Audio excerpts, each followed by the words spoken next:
Olá, seja bem-vindo aos destaques internacionais da semana. Pelo menos 10 pessoas morreram e mais de 60 ficaram feridas em um bombardeio causado pela Rússia em um restaurante na região leste da Ucrânia. O balanço foi atualizado pelo Serviço de Emergências da Ucrânia um dia após o ataque. As operações de resgate prosseguem e 7 pessoas foram resgatadas com vida dos escombros. A explosão atingiu o restaurante Ria Pizza, um local muito procurado por soldados e jornalistas em Kramatorsk, o último grande centro urbano sob controle ucraniano no leste do país. Além do restaurante, outros imóveis também foram atingidos: prédios, estabelecimentos comerciais, veículos e uma agência dos Correios. De acordo com a polícia da Ucrânia, a Rússia disparou 2 mísseis terra-ar S-300 contra a cidade, que tinha 150 mil habitantes antes da guerra. Localizada a oeste da cidade devastada de Bakhmut, cenário da batalha mais violenta e prolongada da guerra, Kramatorsk já foi atingida por vários bombardeios russos. Ainda sobre o conflito no leste europeu, o grupo mercenário Wagner não vai mais lutar na Ucrânia depois que o chefe se recusou a assinar contratos com o Kremlin.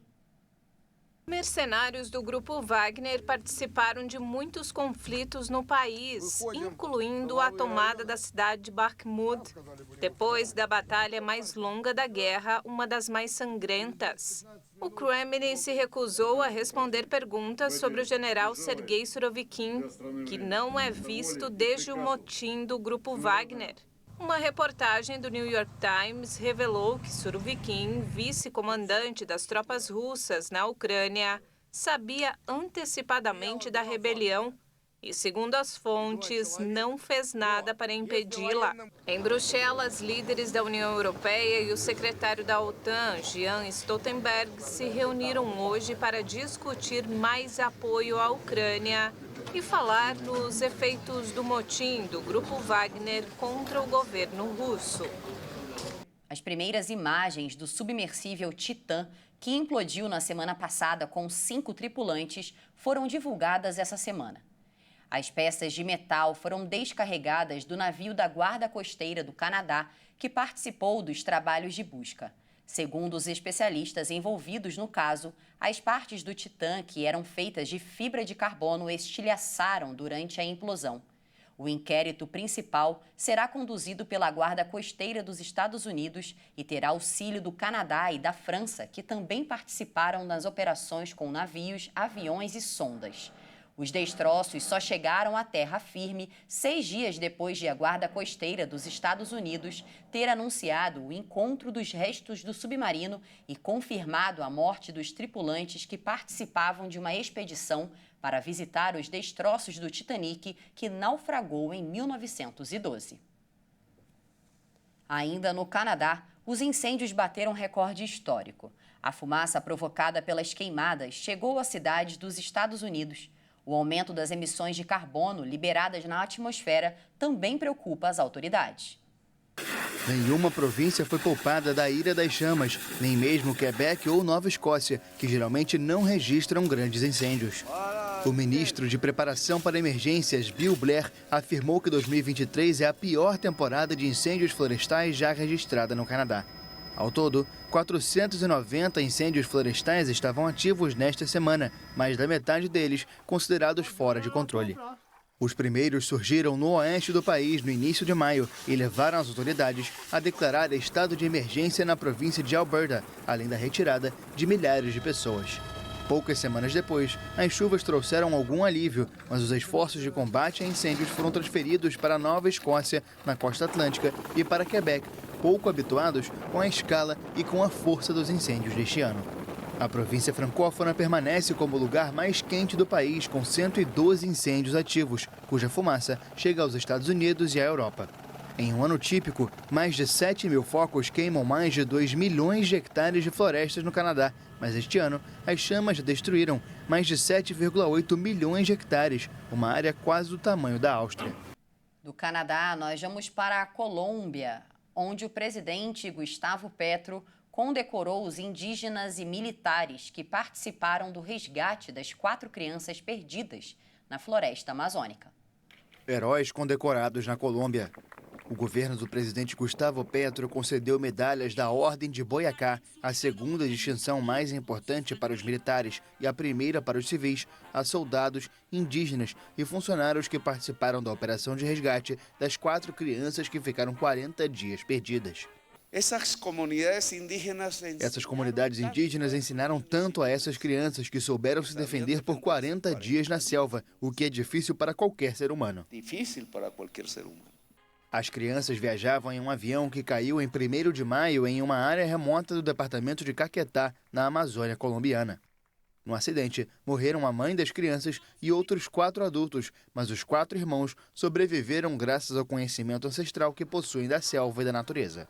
É uma condecoração à vida, ao saber ancestral. Aqui hoje estamos nós, mas no final, aqui está a força espiritual dos povos, a riqueza cultural dos povos. Entre os condecorados também estava a mãe de Wilson, um pastor belga do Exército, que tudo indica que teve contato com as crianças e depois se perdeu na selva. Enquanto os menores se recuperam no Hospital Militar de Bogotá, o governo prepara um documentário sobre a façanha. O Exército da Colômbia encerrou na quinta-feira as buscas pelo cão Wilson, que vocês acabaram de ver, um dos grandes responsáveis pelo salvamento das 4 crianças. Ele chegou a ser visto 2 vezes correndo, mas os soldados não conseguiram capturá-lo. Nos Estados Unidos, o ex-presidente Donald Trump, acusado de manipulação negligente de segredos de Estado, admitiu ter guardado um documento confidencial do Pentágono relativo a um possível ataque contra o Irã. As conversas foram divulgadas pela mídia americana. Em um trecho, o magnata afirma que os militares fizeram isso, o entregaram e que, como presidente, poderia tê-los desclassificado, que agora não pode, mas continua sendo um segredo. Ao que um assessor responde: agora temos um problema. Em meados de junho, Trump se declarou inocente de 37 acusações de má gestão deliberada de arquivos secretos do governo e de conspiração para evitar sua devolução, tornando-se o primeiro ex-presidente dos Estados Unidos a enfrentar um julgamento criminal. Parte da transcrição dessa gravação foi citada como prova na acusação apresentada contra o republicano. Em um post em sua rede social, a Truth Social, Trump chamou o procurador especial responsável pelo caso de transtornado e o acusou de conspirar com o Departamento de Justiça e o FBI para filtrar ilegalmente e distorcer o conteúdo. A publicação segue, afirmando que essa contínua caça às bruxas é outro golpe de interferência eleitoral. Falando agora de saúde, o Centro de Controle de Doenças dos Estados Unidos emitiu um alerta após a confirmação de 5 casos de malária no país. Há 2 décadas não havia um registro da doença. O Centro de Controle de Doenças informou esta semana 5 diagnósticos da doença, 4 na Flórida e 1 no Texas. As infecções transmitidas por mosquitos nos 2 estados não parecem estar relacionadas. As autoridades disseram que outros possíveis casos estão sendo investigados e pediram à população que elimine água parada, onde se formam os criadouros do mosquito. O órgão esclareceu que, apesar desses casos, o risco de transmissão local da malária permanece extremamente baixo nos Estados Unidos. A última infecção local por malária no país foi detectada em 2003, quando 8 casos foram identificados em Palm Beach, na Flórida. Quase todos os casos de malária nos Estados Unidos são importados por pessoas que viajam para países onde há transmissão da doença. A Organização Mundial da Saúde da Europa alertou que a Covid-19 não desapareceu. Cerca de 1.000 pessoas ainda perdem a vida por semana no continente europeu em decorrência do vírus. Não se pode baixar a guarda em relação à Covid-19, que ainda provoca muitas mortes por semana na Europa.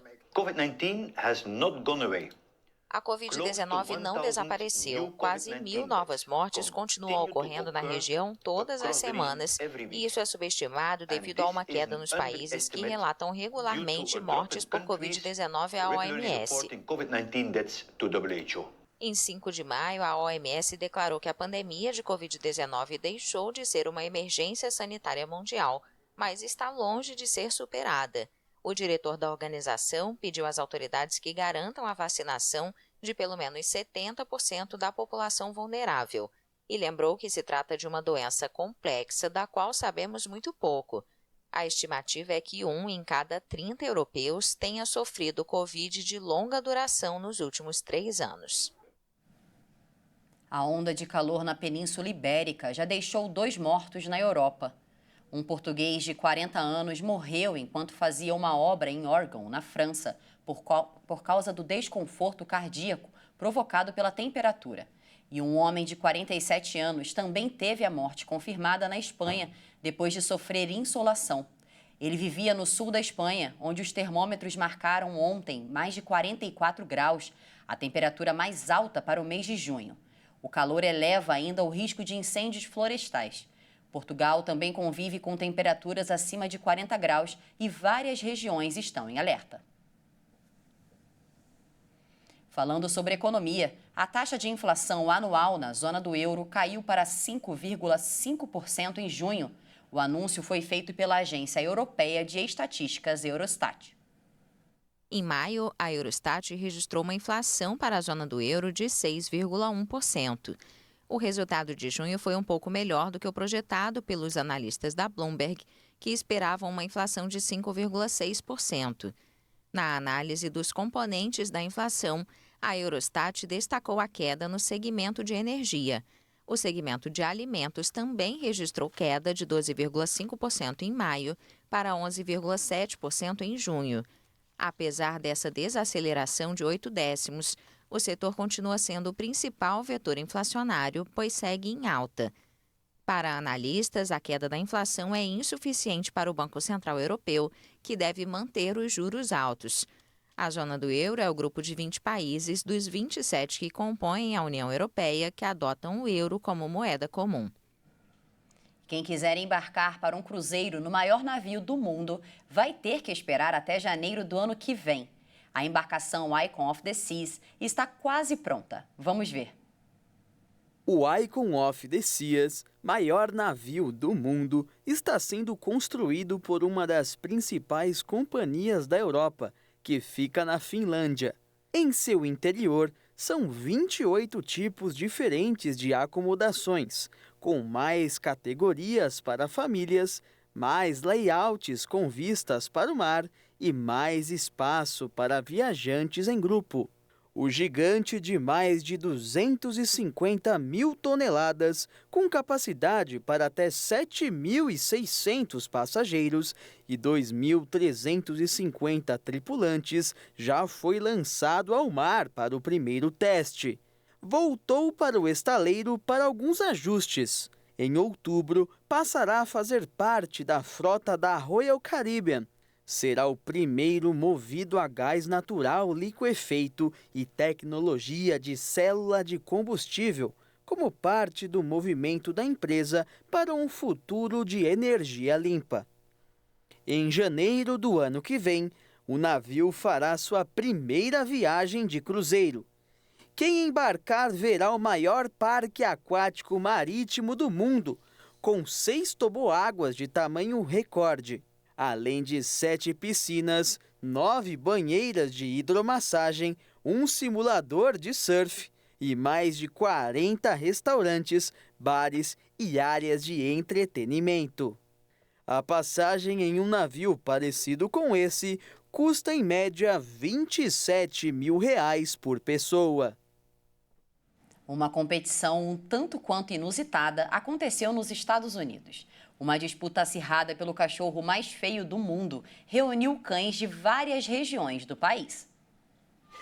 Scooter, o vencedor do campeonato, mostrou que ser bonito está fora de moda. Well, I think he's pretty ugly. Actually, I think he's beautiful, but Bem, eu acho ele muito feio, mas ao mesmo tempo acho ele lindo. Scooter nasceu com as patas para trás, como você pode ver. Então ele é um cachorro incrível. Ele anda com as patas dianteiras o tempo todo e usa as patas traseiras como um apoio às vezes. uses his back legs for a tripod sometimes. De acordo com a organização, o objetivo da competição é promover a adoção de animais que costumam ser rejeitados. You know, every dog, even if they're not the most beautiful dog. Todo cachorro, mesmo que não seja o cachorro mais bonito do mundo, é lindo. E se você levar algum legado daqui, vai ser com o conhecimento de que cada um deles é maravilhoso. Every single one of them is gorgeous. Os tapetes vermelhos da Califórnia, acostumados com o charme e elegância das personalidades da música e do cinema, foram estendidos dessa vez para outro grupo de estrelas desfilarem, mas a moda aqui não tem nada a ver com beleza. Por aqui, Se destaca quem tem patas atrofiadas, falta de pelos e língua para fora. Eleito o cachorro mais feio, mas não deixa de ser lindo.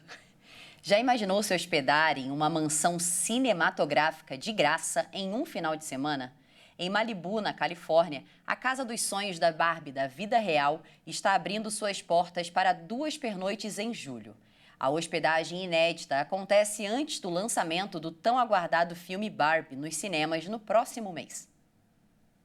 A mansão à beira-mar, decorada em rosa-choque, possui uma piscina, toboágua e várias áreas de relaxamento. Os fãs da boneca vão poder passar a noite no quarto com tema de cavalo, pertencente ao namorado de longa data da Barbie, o Ken. Todas as estadias serão gratuitas, porque, de acordo com um comunicado de imprensa do Airbnb, Ken não conseguia descobrir como colocar um preço na Malibu Dream House da Barbie. Afinal, a coisa de Ken é praia e não matemática. O longa-metragem será dirigido por Greta Gerwig.